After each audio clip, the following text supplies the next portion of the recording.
And someone sent a message and said, everyone in this country has had the same opportunity. And she's going to respond to what this person has said. And she's going to speak about the wealth gap between different races. So she's going to give her intake on that. All right, we're really going to do this right now? This really the hill you want to die on? Since we're on the topic of equal opportunity, let's talk about the racial wealth gap, i.e. why Black Americans own 12 cents worth of equity and wealth in this country for every white dollar. Now, I can't really blame you for not knowing this because that's absolutely by design. But if you're truly not a shithead person, you'll stop and listen. We're going to talk about the open destruction of Black wealth. Now, this is the beginning of a long list of prospering Black communities that were murdered, burned to the ground, bombed, or turned into lakes. Up near the top, you'll see the Slocum Massacre, which happened about 10 miles from where my parents are living. Now, would you believe that most people in this town have never heard of it, even though it happened right down the road? And all the prosecuting that was done by the Anderson County judge. In essence, white men went into a prospering Black community where there was a lot of Black ownership, a few miles down the road from Palestine, Texas, and they murdered up to 100 to 200 people. They shot them in the backs while they were fleeing. They came into their homes day and night. They killed children, and they dumped the bodies in a creek behind the town.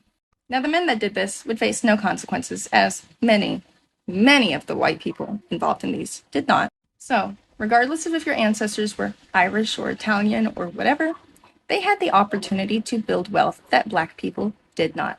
So even if we're not talking about the direct case of a lawmaker suggesting that they bring back hanging by trees in a predominantly Black area, in an area with 236 racial terror lynchings in less than 100 years, we can see how many Black businesses, i.e. Black wealth, was completely demolished.